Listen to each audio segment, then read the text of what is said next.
Assalamualaikum warahmatullahi wabarakatuh, everybody, and welcome to the next episode of the MMF Podcast. And we're still on this hot topic of inheritance. Wasiat, Faraid, pewarisan, who gets what when you die. And our brother, Zul, wants to share something. He was reading a book, and then the first thing he texted all of us in our group chat is, heavy, bro. So, Azul, apa kau tengah baca? Right. Okay. I recently picked up this book. Can you see? Nak dia virtual background. So basically, it's Nampak. Buku apa? Tell us what book is that? okay. Hukum Read it out. Hukum Harta Pusaka, bro. and Ilmu Faraid. Right. Okay. So it's quite a heavy read, to be honest.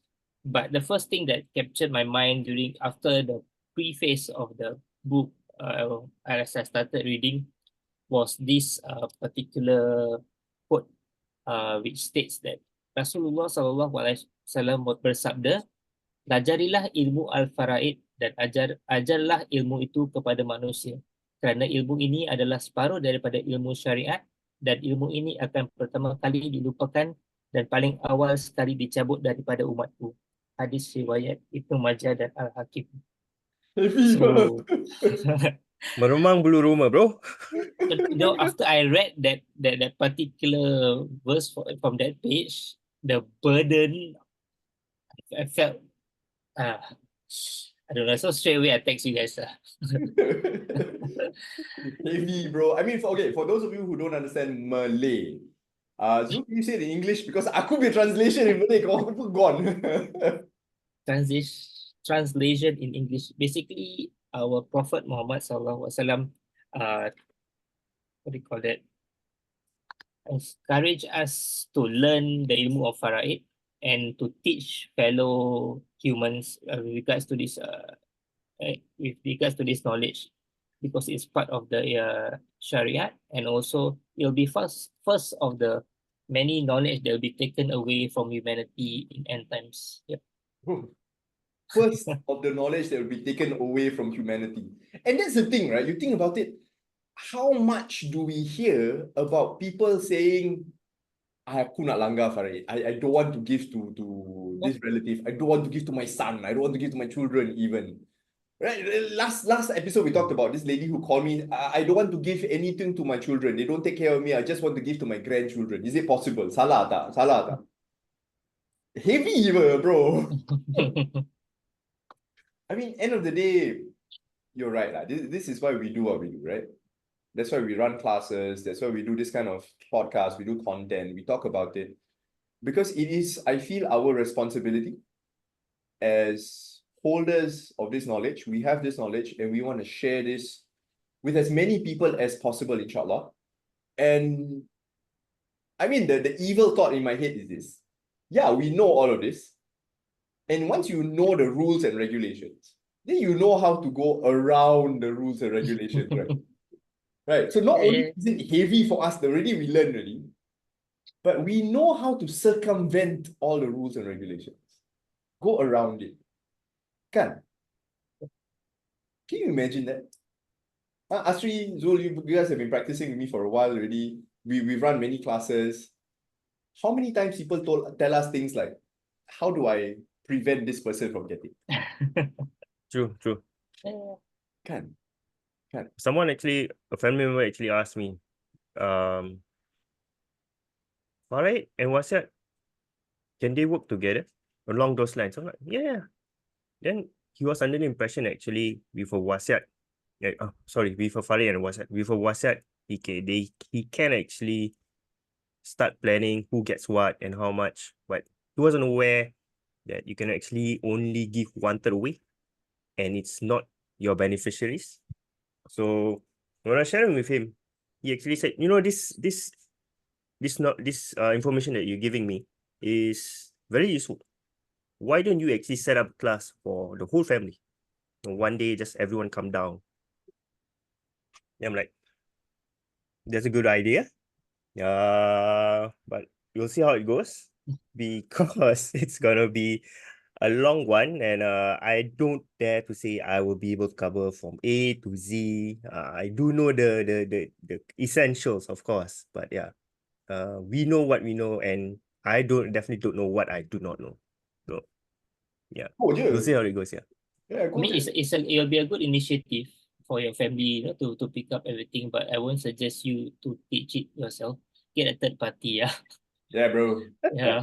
It's And on gonna that be note, for all our listeners, all our viewers, at the end of the day, if you need us to run a private class for you, just send us a message. We'll be more than happy to organize something. I mean, we've done that multiple times. Yeah, we've done that multiple times. Whether it's a live session where it's in a classroom and you all are together, and we always cater food. Yeah. If you want to do on Zoom, also can a digital session where we do it, no problem. I mean, it's ilmu. It's very important information. Kan? And at the end of the day, like what Zul was saying, it's us sharing this knowledge. It's us sharing this knowledge.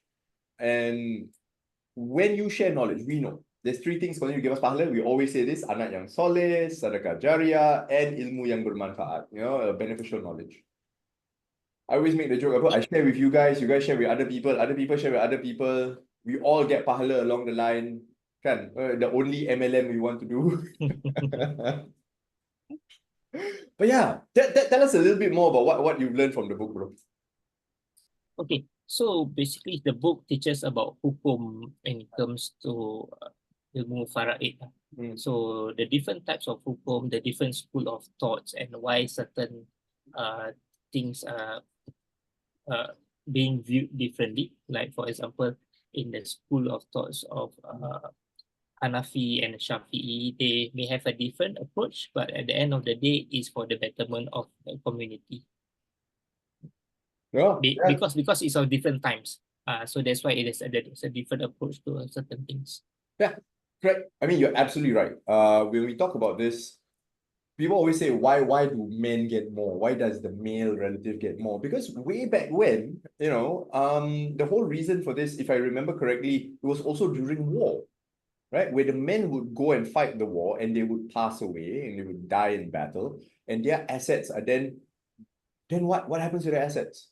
Right? So that's why Faraid was set out to say, hey, give a portion to the spouse, the wife, the widow, give a portion to the children, because that's where, these people need this financial support, and give another portion to the nearest male, because the responsibility is for the male to take care of, At the end of it, it boils down to the responsibility. When you take a large portion of it, the responsibility is on you to take care of the balu and all the children and beneficiaries.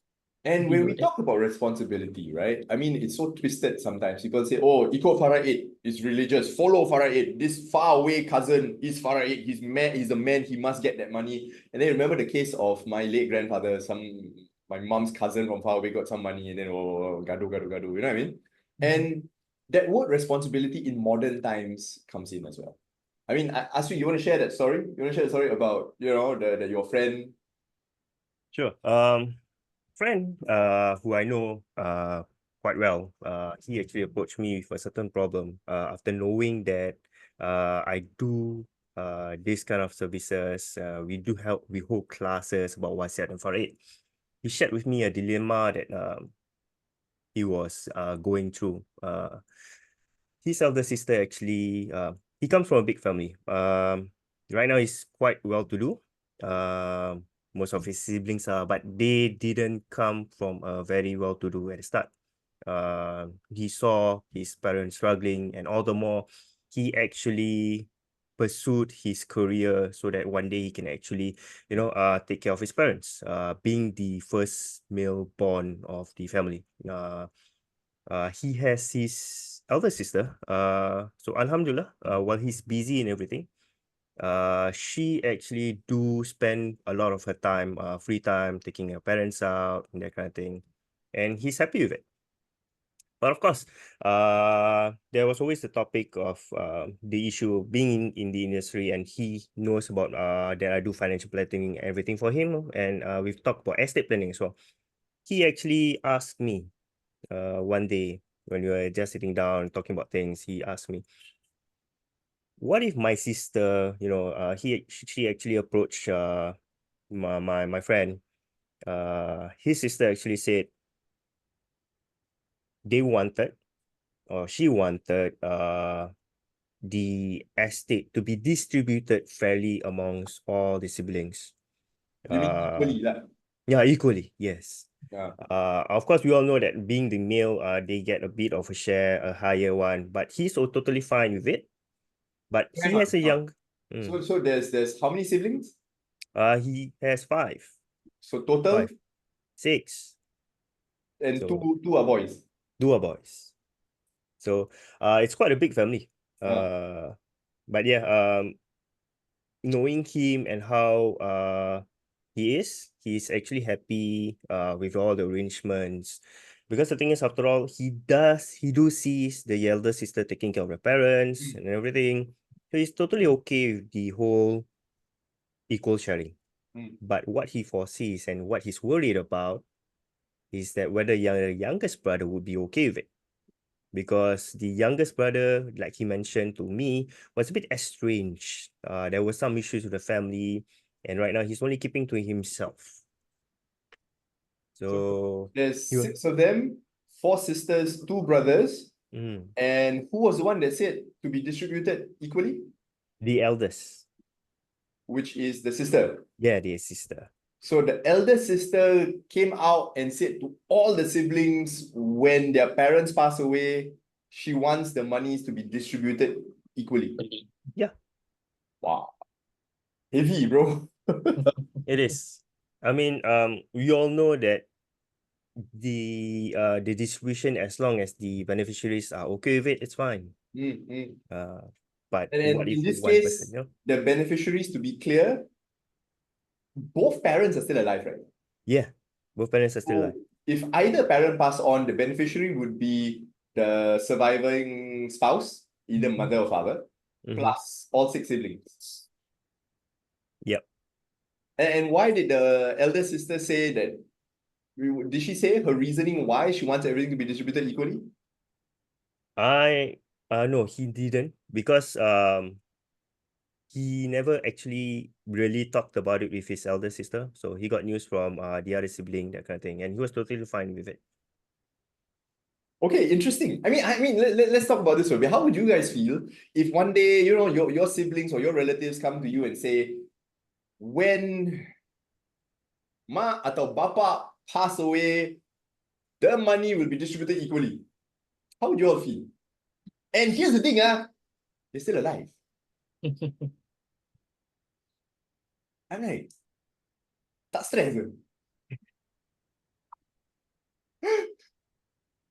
I mean, don't get me wrong, we are the neutral parties, right? We are neutral parties. We see this thing, we see this kind of situation. My first thought is, have we discussed with the people who are about to die? Right? It's their money. The owner of the assets first. You know what I mean? It's like, can you imagine my children fight amongst themselves and say, no. When Afiq die, money distributed equally. And then I'm sitting there in the corner, because I'm Malay. I'm sitting there in the corner and like, hello, I'm still alive. Dah macam Tiga Abdul je. Yes, bro. bro. That's the whole point of the show. Yes, bro. I mean, okay, we are in a generation, to be frank, right now, where there are people who do not know the reference you just made. Yes. The reference to this old movie by one of the most revered movie makers in our culture, P. Ramlee, right? P. Ramlee made this movie called Tiga Abdul. And the story is the father of these 3 brothers suddenly fell very sick and was not dead, but just very, very sick. And the brothers started fighting about the father's assets before he even passed on. So for those of you who are interested, go and watch it. It's available on YouTube. All these movies were in the 1930s, 40s, or 50s, right? Somewhere there. It's more than 70 years ago. It's available on YouTube. Go and watch it. Tiga Abdul by P. Ramlee. I watched it as an adult, and knowing what we know about Wasiat and Faraid, bulu roma berdiri, bro. Aku menggigil. Yeah, man. So Asri, what did your friend say after you questioned all of this? After he mentioned all that, I mean, like, to him, it's just radar. He's okay with the arrangement.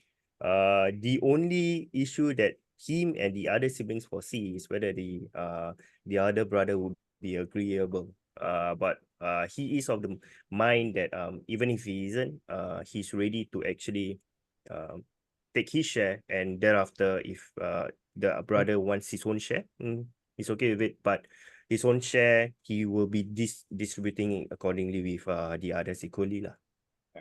So on a note about hukum, right? On a note about hukum, Zul, share with our listeners hukum when something like this happens. So when something like this happen, if it's agreed before and after the death of the arwah, it's agreed among the beneficiaries that it will be distributed as such. It must be before and after. Cannot be before then after suddenly change your mind. Cannot. It doesn't work that way. So if it's before and after, yeah, it can be distributed how you want. Yeah. So in this case, I think we have to advise your friend that because they are brothers and sisters and the parents are still surviving. Okay. All these probably 8 people, 6 siblings and mother and father, they all need to come together and agree that this is what they want to do, whether it's equal or not, whether it's however you may distribute it. Because I've met families that say no. When one parent passes away, all the siblings wants to give the money to the surviving parent, right? And if they all agree, it's fine. But if one party disagree, we have to also be aware that in Singapore's context, if the beneficiary of the estate says, I want my share, they are absolutely entitled to their share. Then the rest can do whatever they want with their share. But the one who insists on their share, then you will take their share. And an advice that I heard from their lawyer or a legal firm is that if you want to do this type of arrangement, have it in writing, so that after the arwah, if there's any contest, it's already written in black and white. Yeah, absolutely important. Put everything in writing, but doesn't mean that it is legally enforceable. Correct. Kan? Even though if it's in writing, then suddenly after they see the value of it, the amount of money that they can receive, they may still contest it. Yeah, they may still contest. It's just that once you have it in writing, there's documentary proof that we all had a discussion, you all agree. Then when somebody passed away and the arwah is obviously gone, then when the letter comes up again, the document comes out again, see, dulu you all agree, right? All of you agreed to doing this. Now you all disagree. As much as you're still entitled to disagree, tak malu tu. Right? And sometimes that feeling of guilt and shame of going back on your word is sometimes enough to turn it. But then again, when you see money, I don't care. Some people. We've seen people fighting about money. Yeah. Right? I mean, there's so many scary stories about all of this. And we cover a lot more of these scary stories and how all your money is being distributed, what you can do to ensure that the people who really deserve their money get your money. We cover this in our class. And we run these classes very, very regularly. And at the point of this recording, our next live session is on the 13th of July. That's physical, live, in person. You can meet Zul, you can meet Asri, you can meet me. Boleh peluk, cium, ambil bau sikit if you want to. Come down, see us in person on the 13th of July, 9:30 a.m. to 4:30 p.m. It's a full day class. We've got ruang solat, we've got a very nice classroom, we even have food catered in, because every event people will remember the food, okay? And so, inshallah, we'll see you at our next session. And if you miss the 13th of July live physical in-person session, see us at our Zoom session. We have a Zoom session for this every other month. In fact, if you miss the 13th of July, there's the 4th of August one. Do go to our website and look for all the dates that are coming up. I think we've come to the end of this particular episode for today. Thank you for sharing whatever you've learned today, my brothers. I absolutely enjoyed it. Any last things you want to say before we call this episode the end? I mean, if you miss the class for this time round and you still have doubts and inquiries, do reach out to any of our handles or even on our Facebook or our website. or even our WhatsApp, you can just drop us a text for your inquiries. We'll be more than happy to assist you. Yeah. Asri? For the viewers out there, if you have experienced same kind of experience that my friend or is experiencing, a good opportunity here is to actually get your family to join our class so they get to know better. Oh yeah. Yeah. Oh yeah. Absolutely. Thank you, Asri. Yeah. So if you have any doubts, or if you're, and I absolutely acknowledge this, sometimes the toughest people to talk to are your own family. And so if you want them to attend our class, just send them the link, send it to them, tell them, hey, these guys have been running these classes for years, go and learn from them. And the best part is this, you can always say, blame Afiq. Afiq, say one. Even better, right? And so, folks, listeners, viewers, my two brothers, thank you so much for listening into our episode today. We will see you at the next one, inshallah. Assalamualaikum warahmatullahi wabarakatuh. Salam.